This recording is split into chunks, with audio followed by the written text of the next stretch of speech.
Bienvenidos a una nueva entrevista de la revista Economía. Hoy tengo el agrado de presentar a Jorge González Izquierdo, un respetado economista de nuestro país, al que le doy la bienvenida. Bienvenido, doctor, ¿cómo está?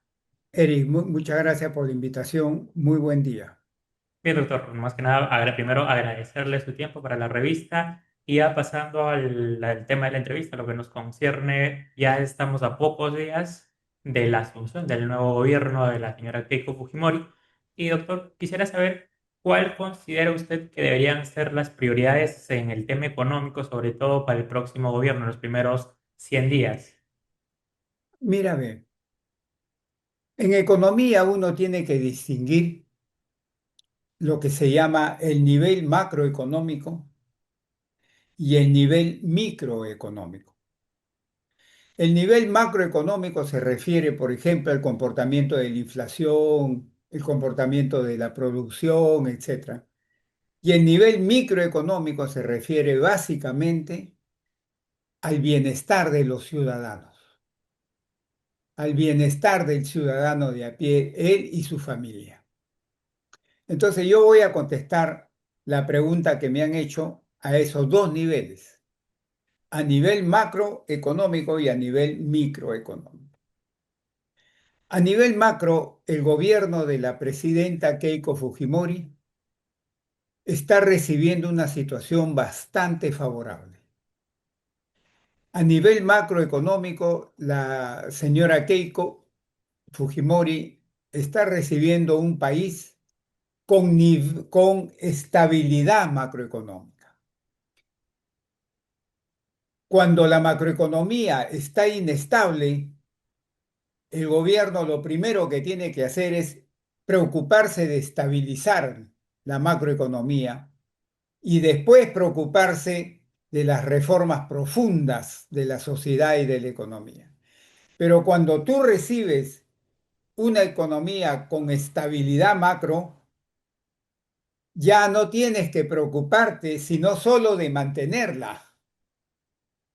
Y te da mucho tiempo, mucha tranquilidad, mucho espacio para que centres tu atención como gobierno en resolver los problemas micro que tienen que ver directamente con el bienestar de la ciudadanía. ¿Y por qué? Y yo soy de los que sostengo que cuando alguien dice estabilidad macro no se quede ahí nomás, sino hay que decir por qué.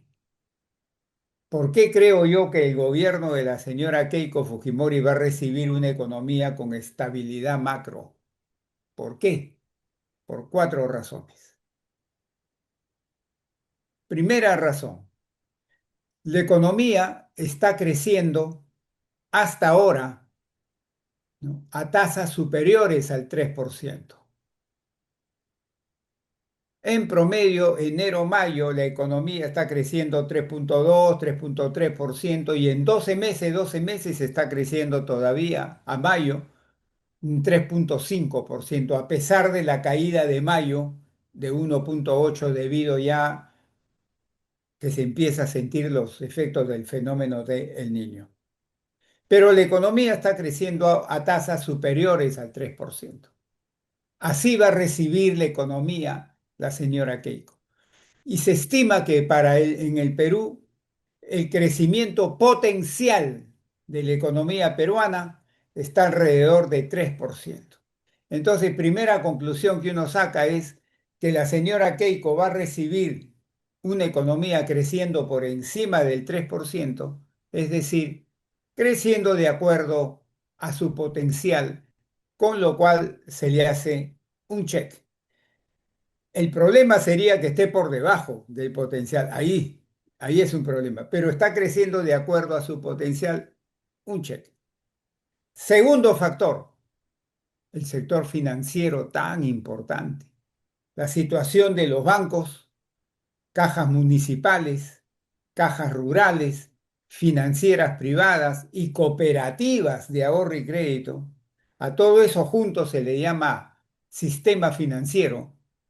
El sistema financiero en el Perú, según informes del Banco Central de Reserva y de la Superintendencia de Banco y Seguro y AFPs, las dos instituciones sostienen que el sector financiero en el Perú hoy no tiene mayores problemas, no está en riesgo de caer en default, de estar en riesgo en caer en problemas sistémicos, no, goza de relativa buena salud.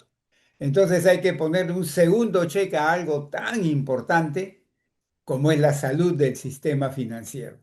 Así está recibiendo la señora Keiko a la economía peruana con un sistema financiero saludable. Tercer factor, acá viene la sostenibilidad fiscal que tanto preocupa. Hoy día, y cuando digo hoy día, me refiero a mayo de este año. Hoy día, la situación fiscal del Perú no es para nada angustiosa, ni para nada preocupante en exceso, ni para nada peligrosa. La situación hoy. ¿Por qué? Porque el déficit fiscal, según la última cifra del Banco Central, está en 1,3% del PBI, está por debajo de la regla que hoy día, este año se estima en 1,8. Entonces, el servicio de la deuda respecto al PBI está en 1,7, debajo del 2%. En fin, entonces, el sector fiscal, la sostenibilidad fiscal, hoy día no está, digamos, en una situación riesgosa, crítica. Para que la gente me entienda en fácil, ese es como un semáforo en que la situación fiscal hoy día está en ámbar. Y va a depender del gobierno de la señora Keiko si se va rojo o se va verde. Y ahí depende fundamentalmente, y ha recibido una gran ayuda de parte del Tribunal Constitucional, que ya le ha cortado las manos, los brazos y los pies al el Congreso. Congreso de la República para que no siga, para que no siga convirtiéndose en una fuente generadora de shocks, de demanda negativos y de oferta negativos también. Entonces ya le cortaron esas alas. Por consiguiente, la señora Keiko fundamentalmente va a depender de ella. Si la luz ámbar se pasa verde o se pasa rojo. Pero la situación hoy día no está para nada crítica ni peligrosa. Cuarto, la inflación. En la inflación sí hemos pasado ya, estamos en 4%, la inflación, ¿no? Al mes de junio, por encima del rango meta, que es un máximo de 3, estamos en 4 por encima. Y la core inflation, que es la que el Banco Central mira más, está en 4,4 y eso sí a González Izquierdo le preocupa. Pero acá no estamos, no vamos a hablar de la inflación en extenso. Pero esta inflación está siendo provocada en lo fundamental por shocks negativos de afuera del extranjero, básicamente, en primer lugar, por la guerra entre Irán y Estados Unidos, Israel, que ha tirado los precios hacia arriba de los combustibles y del petróleo. Y en segundo lugar, por el fenómeno del niño global, ¿no? Que está golpeando también, empezó ya a golpear a la economía peruana. Entonces, esos dos shocks externos negativos, ¿no? Están haciendo que el precio de los alimentos, el precio de los combustibles, hagan esto. Y luego estén comenzando ya a tener ramificaciones al resto de la economía. Pero esos son shocks, digamos, temporales, transitorios, que se espera que en algún momento hagan esto. Por consiguiente, en materia de inflación, el gobierno de la señora Keiko Fujimori tampoco recibe una situación que uno diga, caramba, es una situación crítica, es una situación muy difícil, es una... No, porque además de lo que acabo de decir, las expectativas de inflación de corto plazo, a 12 meses, y de mediano plazo, a 3 años, las expectativas de inflación están ancladas dentro del rango meta. Entonces, es un proceso inflacionario que no debe ser mayor problema controlarlo por parte del Banco Central de Reserva. Entonces también le hacemos un check al tema de la inflación. Por esas cuatro razones, ella está recibiendo una estabilidad macroeconómica en su gobierno. El problema está al nivel microeconómico. Ahí está el problema. Pero por lo menos ya su mente, sus esfuerzos hacen esto, se van a centrar en el nivel microeconómico, porque no tiene, por ejemplo, presidente Milei, él todavía está tratando de estabilizar su economía, está preocupado acá, no puede hacer esto al 100%. En cambio la señora Keiko va a recibir esto bien y se puede centrar al 100% en el tema micro. ¿Y ahí qué problemas saltan a nivel microeconómico? Primero, el gobierno de la señora Keiko Fujimori tiene que reducir en forma importante la pobreza en el Perú. Ya el año 2019, prepandemia, ya habíamos llegado a 20%. Ya habíamos llegado a 20%.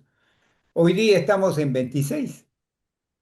Entonces, lo primero que ella va a tener que hacer es por lo menos regresar a lo que tuvimos prepandemia y si es mejor, bajarlo. Yo creo que ella podría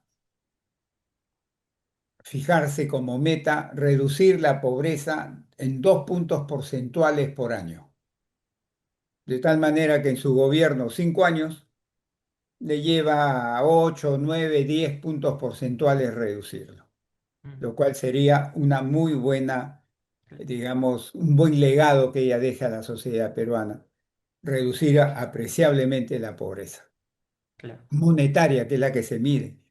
Mm, Pero eso es fácil decirlo, el tema es cómo. Y ahí, lo primero que tiene que lograr la señora Keiko Fujimori es tomar las acciones para que este crecimiento potencial que hoy día está alrededor de 3 suba fuertemente a entre 5 a 6% de crecimiento potencial. ¿Qué significa potencial para que la gente me entienda fácil? Es un crecimiento, por ejemplo, 6% al año, así en el tiempo, ve, parejito, 5, 6, 10 años seguiditos, parejito, no así. Un año así, el otro año así, el otro año así, no, ese no, ese hace daño. Tiene que ser parejito, pero para saltar de un crecimiento potencial de 3, de alrededor de 3 a uno alrededor de 5 o 6, te puede tomar 5, 10, 15 años. ¿Ah? Y va a depender de hacer profundas reformas estructurales en educación, en salud, en infraestructura, en instituciones y en Estado. mm, claro. Doctor, hay una Ahora, consulta que le sí, quería hacer, dime. una consulta corta ya para pasar a otros sectores.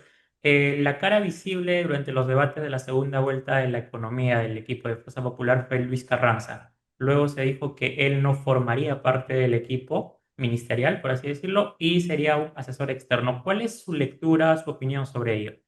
No, mira, por la información que yo manejo, es una decisión muy personal del señor Carranza, que no la puedo decir acá porque le toca a él decirla yo no, pero es una decisión muy personal de él, ¿no? En la que prefiere aparecer como asesor en vez de un cargo público como ministro de Estado, pero no debe interpretarse en que se ha peleado, ha tenido divergencias, porque eso es lo que estoy escuchando también, que ya tuvo primeras divergencias y ya no se quiere mojar con el gobierno. No, no, no, no, no.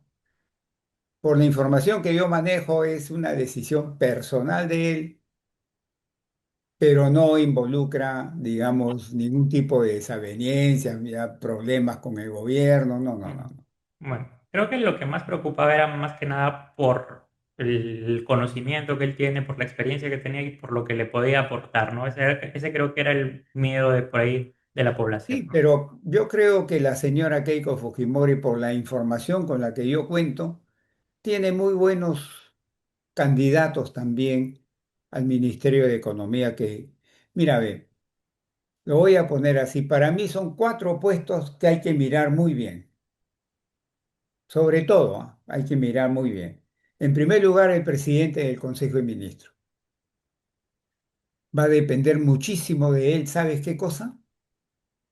La gobernanza, la construcción de gobernanza para el gobierno de la señora Keiko. Porque el gobierno de la señora Keiko puede tener las mejores intenciones, pero si no tiene una buena gobernanza, todo va a quedar en ideas o todo va a quedar en medio camino. Tiene que construirse una gobernanza. ¿Y qué es básicamente construir una gobernanza? ¿Qué es eso? Es conseguir estabilidad social y estabilidad política y estabilidad institucional. Y eso es tarea, claro, de la presidenta, pero también del presidente del Consejo de Ministros, por ejemplo, en el Congreso. Tiene que construir una base de apoyo en el Congreso a las reformas que la señora va a tener que hacer si es que quiere resolver los problemas microeconómicos del Perú.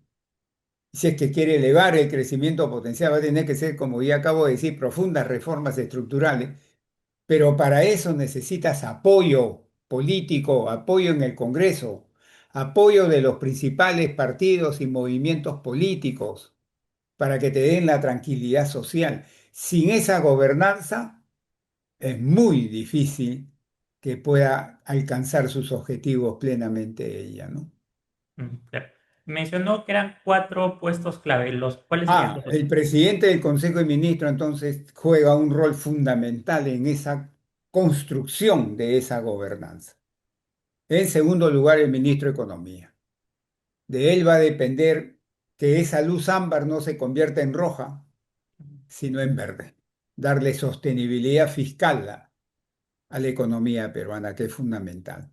Y además, preocuparse de profundas reformas en el sector público que te permitan elevar la calidad del gasto, que está en muy mala calidad el gasto público en el Perú, sobre todo por corrupción. El tercer puesto, el ministro del Interior, porque la ciudadanía está esperando que se le resuelva rápidamente el grave problema de inseguridad social que se tiene, perdón, de inseguridad ciudadana que se tiene. Rápidamente está queriendo el peruano de a pie que le resuelvan eso. Y el ministro del Interior es de él solito no depende, por supuesto, pero es una pieza fundamental en la estrategia para conseguir ese objetivo rápidamente en la sociedad peruana.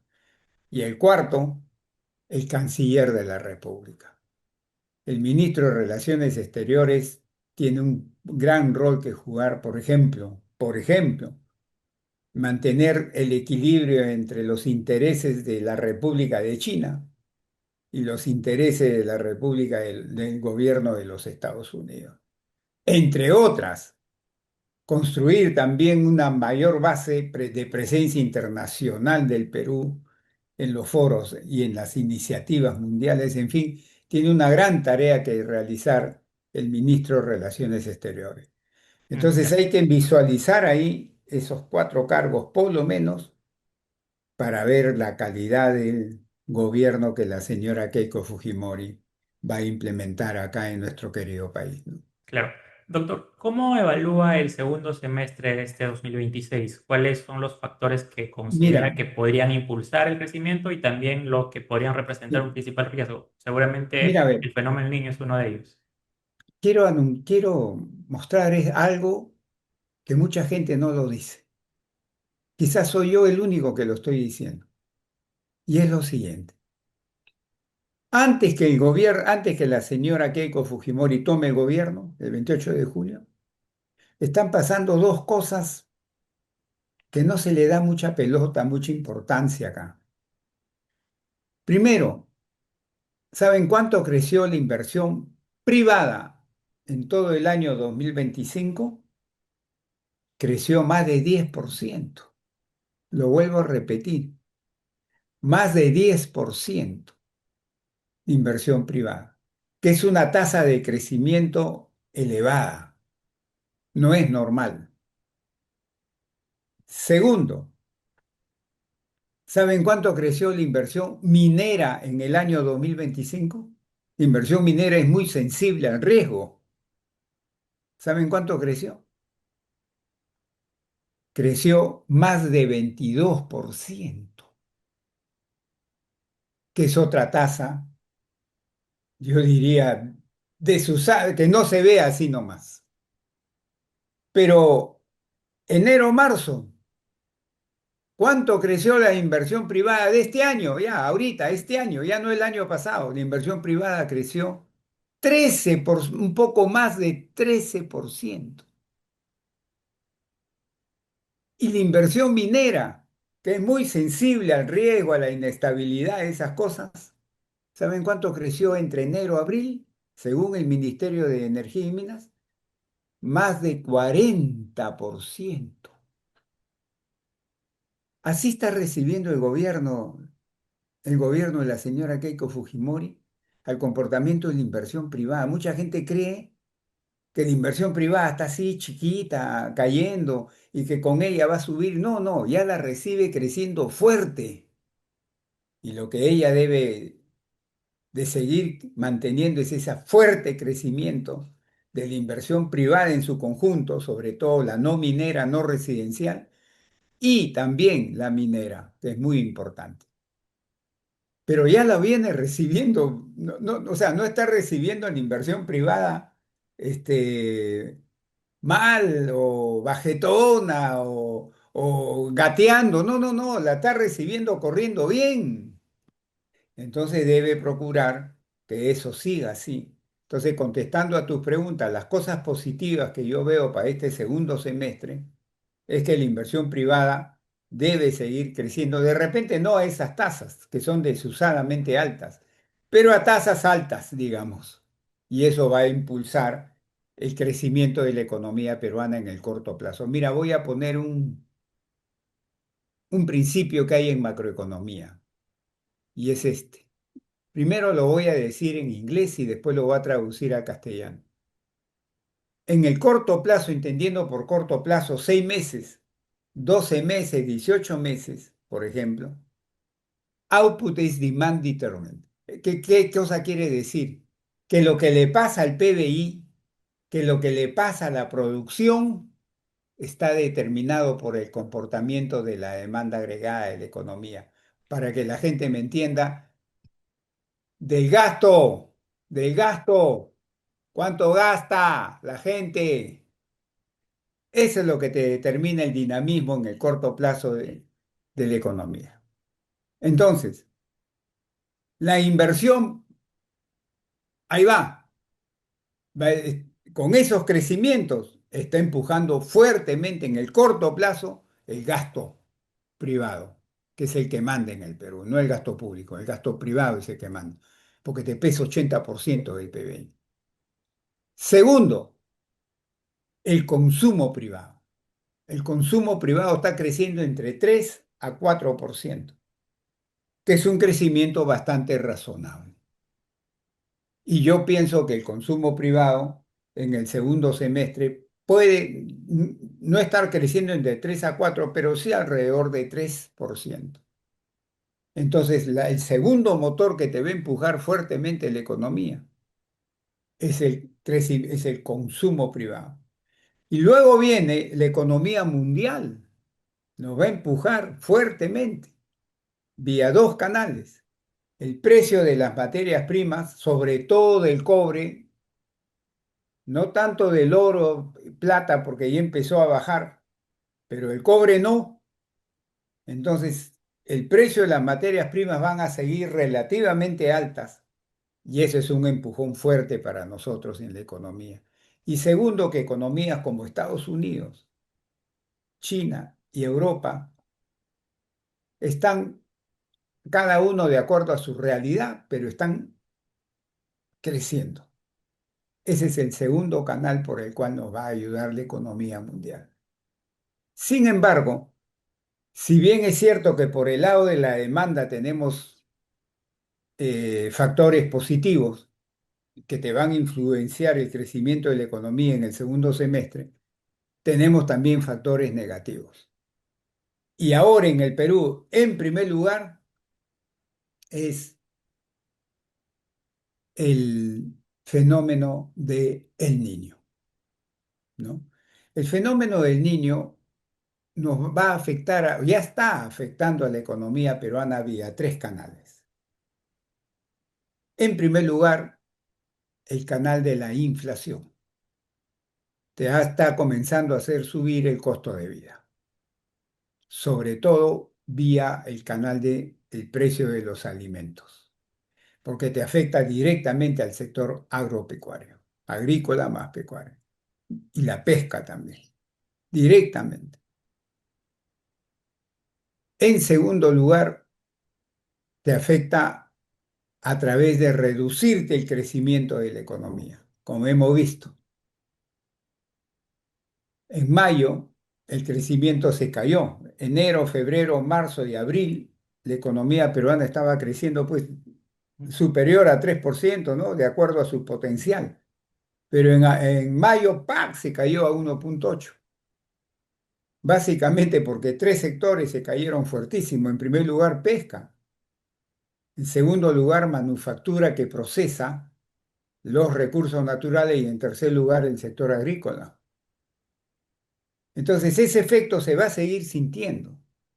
Entonces, el efecto del fenómeno del Niño va a golpear la oferta agregada de la economía directamente y va a hacer que el crecimiento de la economía tienda a ser menor, lo cual se contrapone a la expansión de la demanda, del gasto que, por los factores que he dicho, inversión privada, consumo privado y economía mundial. Y el otro factor es que en la medida que no se resuelve el conflicto entre Irán, Estados Unidos y Israel, que hasta el día de hoy de esta entrevista la cosa se está agravando.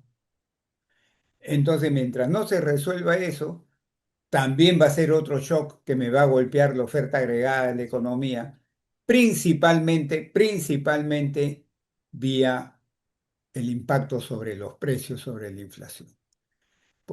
Y el tercer canal por el cual yo creo que el fenómeno del Niño nos va a afectar es un efecto marginal, pequeño, pero hay que decirlo.